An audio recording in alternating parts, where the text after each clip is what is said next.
Joining me now is an MMA heavyweight amateur fighter and, of course, a former NFL defensive, and it is Greg Hardy. He is 2-0 in mixed martial arts. Greg, thank you very much for taking the time. I really do appreciate it. How are you? Doing well, man. Hanging out at ATT headquarters, just getting better every day. Excellent. Good to hear. If you're, how do you describe how 2017 was to you? You, of course, did the most of your MMA training throughout last year. You had two fights. You made your debut, had another fight, won both of them very quickly early in the first round. Two finishes. How was 2017 as a whole for you? Was it good? Was it tough? How was it? I think it was exactly what it was supposed to be for me, man. It was a time for me to rebuild my life, organize everything, and put together a plan. And the plan worked. Walk into a sport, put my everything into it, learn, be humble, and come out on the other side. And I think 2018 is my year to come out on the other side and make a difference.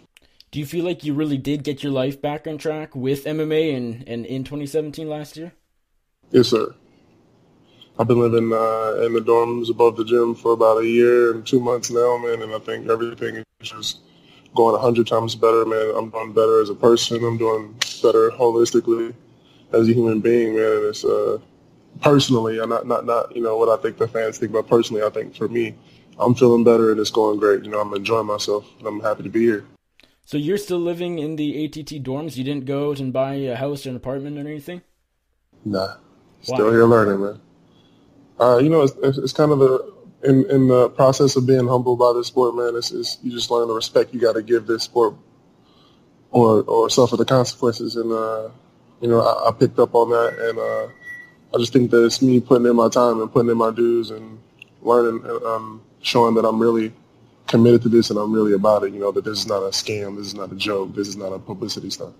Well, that's the thing. Do you feel like a lot of people early on were doubting you and really were skeptical about how dedicated you really would be to the sport? Because, coming over from the NFL, from football, you made a lot of money. And let's be honest, in MMA, there's not a lot of money. And do you feel like people were sort of doubting you at first? Yes, sir. I think there's a lot of people. I think there's still a lot of people on the table that don't believe that I'm going to, do what I say I'm going to do and maintain and continue to get better. But I'm going to answer all those people with hard work, man. I'm going to answer all the naysayers with dedication and continuing to be here and continuing to put forth the effort. And I hope Right. it shows in my fights. Well, that's the thing. Do you feel like in your two fights, that sort of proven a lot of people wrong, or showed those doubters that, hey, I'm here to succeed and actually take this seriously and go for it? Do you feel like having those two fights, especially with your debut, stepping into the cage for the first time, do you feel like that proved a lot of people wrong? Yes, sir. I think it did. I think it showed that I was here at least ready to fight, not to learn and stay, just at least ready to fight. I know the last time we heard from you, in an MMA interview particularly, was when you were on Ariel Helwani's show back almost a year ago, and at that point you were still very new in MMA. You had just started training a few months ago, got on board with ATT about 3 months before that. And you also talked about some of the issues you've had. I mean, he talked about anger management issues and things like that, and you plan to go to counseling and things like that. Do you feel like MMA has changed you as a person and really, again, gotten your life back on track? And whatever happened with that? Did counseling go well? How was all of that? Yes, sir. I mean, it's hard to say it all in one breath, but just to wrap your head around being a small man in a big world is a humbling effect. And to come here in ATT with all the people you get to see on TV and all the champions and all the world class fighters here, man, you get humbled really fast. So that happened to me, and I had to deal with a lot of emotions. And coming from football, you know how high pressured, high emotion it is. So it was a time for me to actually go to those meetings, and I'm training right now with what I think the best boxing coach on the planet right now, Billy Patton. And he's been helping me get to meetings and just talking to me about controlling it, not reacting, but making decisions and stuff like that, and things that have just kind of haunted my past and kind of steer me to a place where I'm in control of myself, making the right decisions, or for myself, making the actual decisions that I want for me, my son, my family, and things like that. So yeah, I think it helped a lot. So with your MMA training, you're at if not the best gym in the world, one of the best gyms in the world, American Top Team down in Coconut Creek, Florida. How has that been going? Do you feel like with ATT, being at ATT, you're getting better every single day? And do you really feel like, I know you haven't had experience at other gyms, but do you feel like you made, I mean, there's no way you can think you made the wrong decision, right? You're happy at ATT? No, yeah, I'm beyond happy, man. Just for one, just to have a place that would take me in and treat me with some humility, not humility, but just humanity. Excuse me. Have some humanity towards me and talk to me, like an individual that is trying to get better, trying to live, and it was really refreshing and nice, and I appreciate that most. But man, you got people, Tyron Woodley. We got, I think, 2-3 fighters in every UFC fight, man. Like, there's no way you could ever say that this is the wrong place to be for the fight game. But I think that my plan here is to climb every day, man. And Dean Thomas has been working with me. All the coaches really have been working with me, man, and it's becoming more and more. Coach Steve Bruno's been working with me hard, and it's been added on to every time I show that I'm ready, and these guys are sticking with me. So I think that it's going to be a lot of impressive stuff to come, man. As far as the actual training goes, you're coming over from football, and I mean, it's no doubt that over at the NFL, you go through tough training camps and just tough training in general. Do you feel like MMA training has been tougher than you anticipated, or sort of as expected? What's the difficulty level as far as training, striking, grappling, conditioning, things like that? Where does that rank?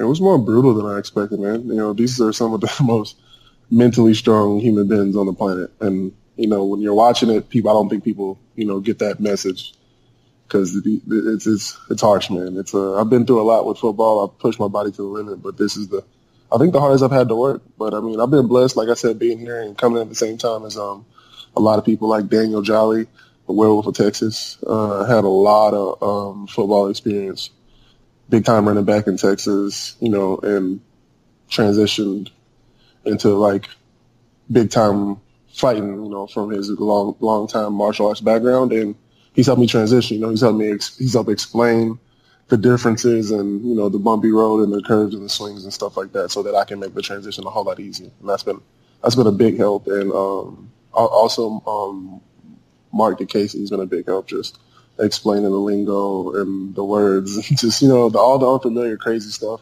Just making sure that I'm up to date, I'm up to speed. So I a lot of help. You're back in high school, just having to sit down and learn for hours on end. Everything. Although you're not training with Casey, because he's much, much smaller, I would think. Oh no, of course not. But it's always good to have a median, a friend that can make it make sense to you. For sure. Because that's honestly what a good athlete needs, just to make it make sense and to have that dedication. Now, a lot of people, as I asked you about a few minutes ago, were skeptical about how dedicated you'd be to the sport, but other people just didn't want you in MMA, period. They didn't want you to fight. They didn't think you deserved it and all of that because of your past, the allegations with domestic violence, the drugs, all of that. Do you feel like throughout this 1.5 year process or so, you've proved those people wrong? Not only have you proved that you want this, but you deserve to be here. I haven't really thought a lot about proving anything to anybody on that front. Honestly, it's been that's been more personal, man. Just getting it all together. I took a giant fall, man. I took a big hit as far as a personal reputation can take, from I would say loved person to a really hated person. So I've just been honestly trying to make sure that on my end, everything that people can see looking in is in order, and it is doing the right thing and being a role model for the people that I care about before I can be a role model for the world, my son and stuff like that. So at the end of the day, is this MMA journey more because you want it, because you want to prove something to yourself, not necessarily proving something to other people? Is that accurate? Is that fair? It started off, honestly, a place for me to get better, man.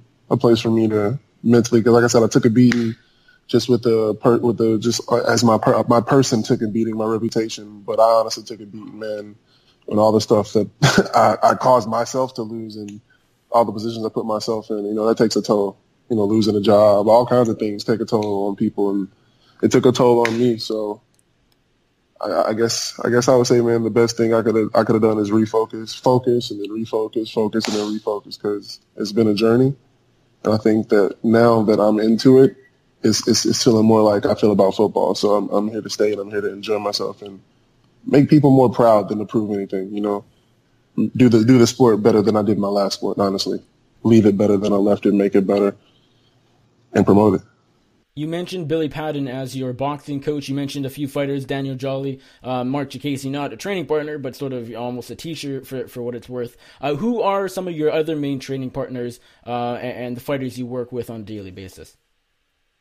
Honestly, man, I've been working with a lot of people, and a lot of coaches. Roger Crawl has been a big influence on me as far as just mixing it up and being creative and using my athletic ability to be a different kind of heavyweight. But, I mean, today we just sparred with Andre Arlovsky, getting him ready for Stephen. And just, anybody that I can get in with, Alexi, he's a big time helping me figure out wrestling and stuff like that. So it's just, as the more I'm here and the more people see that I'm a really good guy and that I'm here to work, the more people are, allowing me to be in on their sessions and help them train and get better and help me and give me tips. So I'm up here, I'm training with the best, man, and I'm taking the beatings and I'm learning with the best. So it's great. When you first went to ATT at the end of 2016, what were your expectations as far as how welcoming everybody would be? Because from the sounds of it, when you did that interview about a year ago with Helwani, it sounded like everybody was very, gave you a warm welcome and were happy to have you there, and no one was really sort of pushed back by you or anything like that. What were your expectations before you actually went to ATT and met everybody there? Man, same as usual, same as it's always been since these things have been happening and since I've been just, on this world roller coaster. It's not really to have an expectation, understand where they're coming, more so try to understand where they're coming from. Because that's really what it's all about, man, being a better human being, and you can't do that these days, especially with the presidency, all this stuff that's going on. You can't argue with anybody until you understand where the other person's coming from. So it's just been trying to understand, that I gave them a reason to be this way and to do everything I can to be a better person and hope that, they accept me, because you can't make people do things. And that's not what I want to do. Throughout this process, throughout this transition to mixed martial arts, have you looked at other former football players who have also transitioned to MMA? You got Sean Jordan, Matt Mitrione, Brennan Schaub, I think Brock Lesnar did a little bit of stuff in football. Do you look at those fighters or now I guess former fighters and sort of relate to them and say, if they can do it, I can do it too? Have you sort of looked at them and sort of compared yourself to them at all?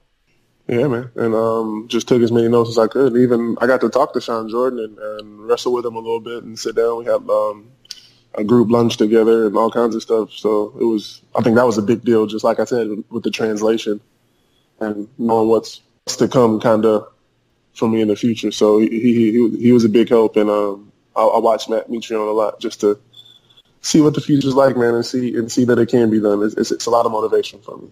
For sure.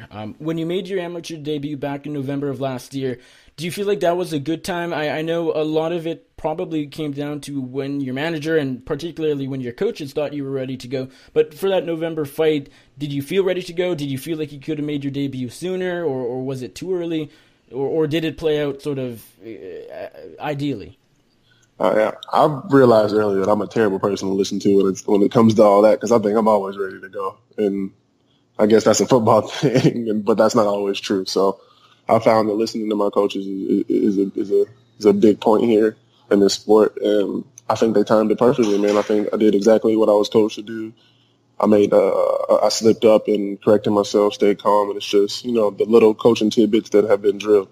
I'm an advocate of drilling and repetition and knowing what you're doing before you get in there. So I think that they're right now they're making all the best decisions. They're making really good decisions, and they're putting me out there, protecting me and making sure that I'm ready to roll.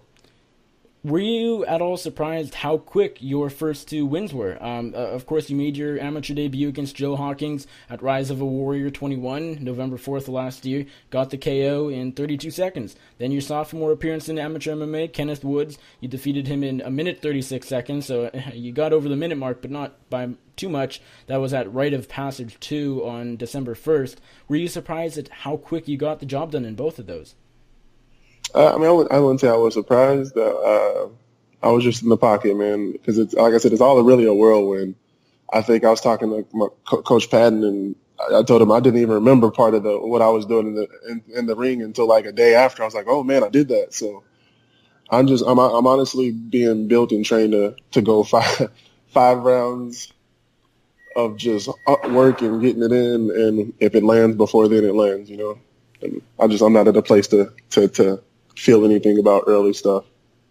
Now, again, when you did that interview on the MMA Hour about a year ago, sort of the last time the MMA scene heard from you, you had just started training. You hadn't fought. A fight wasn't lined up. You hadn't signed with a promotion, anything like that. It was still very early on in your MMA journey, your MMA career. Now that you've had two fights, can you sort of pinpoint? Is there one major takeaway above anything else that you really took away from those two fights? That you got to come ready every time. Because I got at the beginning of the second fight, I got something that I wasn't, expecting. He came out kicking my legs and stuff like that. It's just, you got to be ready.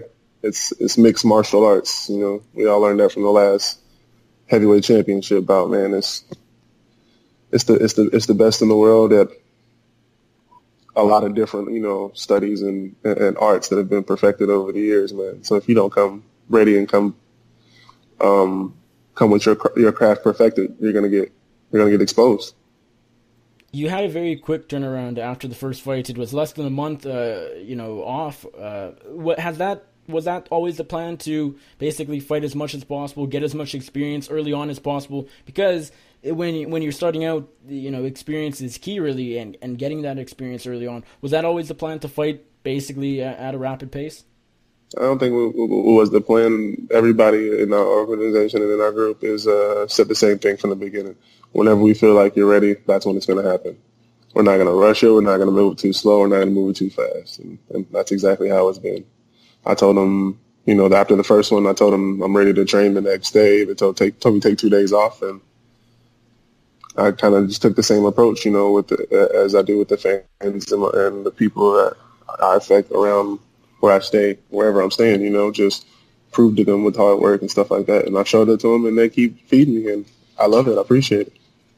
So your next fight is at a bigger organization than the first two. It's LFA 33. They're usually a pro organization, but they'll have a couple amateur fights here and there, including yours. February 16th, you're, when you're getting ready for a fight and for your opponents, do you watch tape on your opponents? Do you learn about your opponents and figure out what they do best? Or because you're still so new in the sport, are you still just focusing on what you can do the best on improving your skills? Or do you look at your opponent at all? Or do you go in there, those first two fights, not really knowing much what their game is at all? You watch as much film as you can. I don't really get into breaking it down, because I have a lot of habits from football that I can't really translate over to this sport because I don't have the knowledge yet. But honestly, it is mostly about me, just making sure that my holes are filled, my gaps are blocked up, and I'm striking at high capacity. How do you feel like you get the job done against, at LFA 33 coming up in a couple of weeks? Is there any reason to believe that it'll go differently than your first two fights? No, sir. I think that I just need to stay calm, stay in the pocket. This fighter is a lot better fighter than I faced before. He's got skills. He's got ground game. He's got striking ability. So I just think I need to stay calm, and trust in my training. Like I said, we're the best place in the world, training with the best fighters in the world. So if I just stand behind my training and stay focused and don't let the ball drop, I think, the previous fights will speak for themselves and manifest into this next one. And I know you're taking one step at a time. You don't want to get too ahead of yourself and start doing things that you really shouldn't, and then it all wouldn't work out. But do you have plans in place to turn pro? I mean, obviously you will eventually, but do you know when that might come? Look for it pretty soon in the future. Okay, that's all you can say. I got some surprises coming for you guys, man. I'm an entertainer. I enjoy entertaining, and I think the fight world's going to enjoy the next couple of moves we're going to make. So. Fair enough. Well, on that note, what are your thoughts on like UFC chances? Everybody's going to talk to you about this whenever you get, do an interview or speak with anybody. They're always going to end up with UFC. And will Greg Hardy end up in the UFC one day? Do you see it happening? Is that the all-time goal? Is that the end goal, to end up in the UFC heavyweight division? Oh yeah, man. Who doesn't want to fight for the biggest, prettiest show in the world, man? And honestly, I think I'm going to take it. And it's going to sound repetitive, but I think I'm going to take it the same way I've been taking everything else, Let them make their opinions, let them make their decisions, and if it happens, it happens. But I'm going to make sure that it's not – I'm going to make sure I know and that the world knows that it's not because of my ability or my talent. I'm going to continue to prove, continue to work until it's undeniable. And then if they give me the opportunity, man, I'm going to take it and run with it. If not, we move on from there and keep entertaining and keep loving what we do and trying to get better, man. But definitely want that belt, though. I'll come to Cleveland to get it. What did you think of Miocic's defense over in Ghana? Were you impressed? Did you like the fight? What did you watch it? I would assume you did. Yeah. What did you think about it? It was brilliant, man. That was brilliant.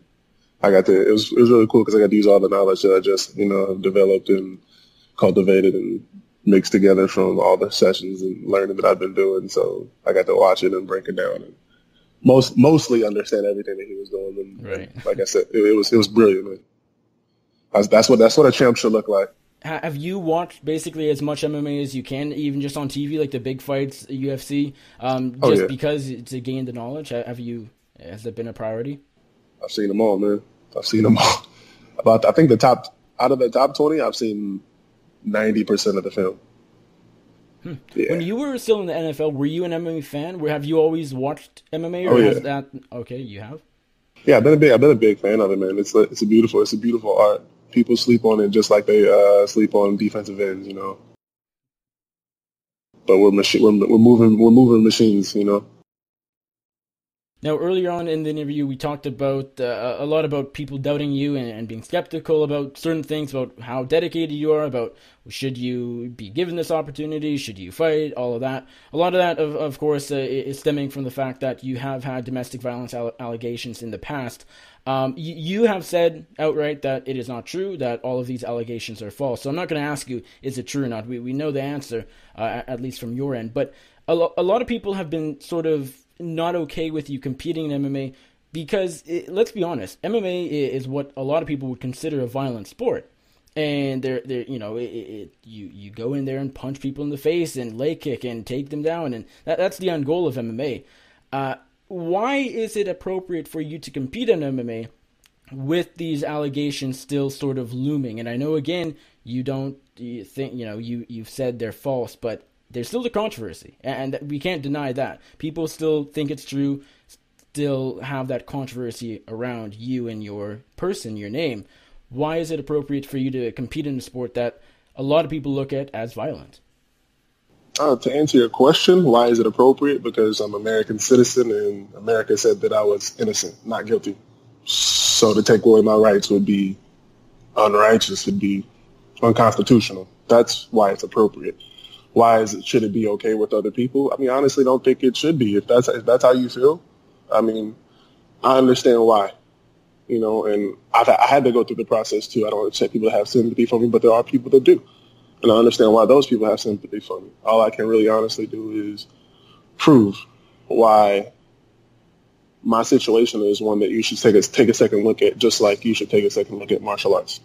Because it's a sport of discipline. It's a sport of humility. It's a sport that doesn't condone any of those actions. It's a sport that actually works opposite of it trains in a different direction of those actions. It helps people do and place feelings and anything that would drive you to do something as heinous as that in a different direction and be a better person and be in control. And that's honestly, if you ask any MMA person what along the lines, and of course I'm not translating as good as they would, but along the lines of what it's about so far from my perspective. And that's what I think it's going to be like for me if they take a second look and give me a chance to prove. That's all I ask. Fair enough. Now, of course, I saw recently it was announced that you have joined the Richmond Rough Riders of the American Arena League, which is an indoor football league. How did that all come together, and why, even when your MMA transition was first announced back at the end of 2016, was that always the plan to play football again? No. I just did a TMG interview about this, and it was, it came along as I was trying to do some charity work and work with some kids and stuff like that, and I was working through a good friend of mine, Andrew Germain, that was helping me get some stuff done, and he had a connection, man, and I got to talking to Jim Jones and his people and Greg, the owners of the team, and it just clicked. It worked. They made sure to make it work for me, and I made sure to let them know that I would do everything that I can to bring that dominating performance that I bring every time I touch the field, and it was that, man. I just I wasn't gonna turn down the chance to play for somebody that actually wants me to play. That's not a gimmick or a scheme, and something that I love. It's just it's that feeling you get. Will this at all hinder your MMA career? Will this take away from that and move your focus? I mean, obviously you have to balance both, but how will you do that? Because, I mean, you're not playing for a Florida team, so you'll have to, somehow fly out or drive out to, I believe it's in Virginia, the team you're playing for. How will you balance that? Well, I'm going to take the same approach I took with the MMA. I'm definitely moving there. I don't, make a commitment and take it lightly, so I'll be there, but we've arranged with the team for me to be able to fight while I'm there, and they've procured me a gym that I can train in, a mixed martial arts gym with trainers so that I can continue my disciplines and work on my craft while I'm there. And I've also talked to, Coach Patton and a couple other coaches that are willing to help to procure them so that they can fly down and help me, every other couple of days or so often so that I stay tuned up. And like I said, we got a lot of good stuff coming, and my training doesn't stop, man. Just like the NFL, it's all day, every day, the best I can be. So when does you playing for the Rough Riders start? So I will fight on the 16th. Hopefully it's a win in dramatic fashion early on, and I'm healthy and still light-skinned and pretty. And then I'll take a day or two, and I'll head up, man, and get to work. Wow. So training camp, and then do you know when the first game would be? Is the schedule out? I think camp starts the week after my fight, and and March is the first game sometime, I think. I don't want to tell you the wrong thing. So you'll be gone from ATT, which I know you'll have Billy Patton fly out and some other coaches. But is that how unfortunate is that? Because it sounds like ATT has done wonders for you. Oh yeah, and they support me. They give me the blessing and the good luck and pat on the back to go and do some work in football anytime that it comes up. They gave me the opportunity to go play in the spring league as well, last year, and stay down in, I think it was Virginia again, yeah, stay down in Virginia for 2 months and just be a part of the spring league, have some fun. And at that time, it was definitely try to get back into the league and do whatever I needed to do, and they were all behind, like they always been. So, I mean, it's a good relationship. It's a couple of months doing what I love, getting to practice and taking the time off that I would, need to take off from camp anyways, from after a fight and getting ready to make that big push for the next move in my career. Awesome. Well, Greg, thank you very much for the time. Really, really do appreciate it. Best of luck in your fight on February 16th, in the upcoming football season. Before I let you go, let my audience know where they can find you on social media, and if there's anybody you would like to thank or give a shout-out to, the floor is yours. And everybody can get at me on Greg Hardy Jr. on any platform. That's my new alias. And I just like to thank ATT, thank my family. Shout out to my son Carter Dallas, and appreciate my favorite coaches, Billy Patton and Coach Bruno. Man, here it comes. Look out for me.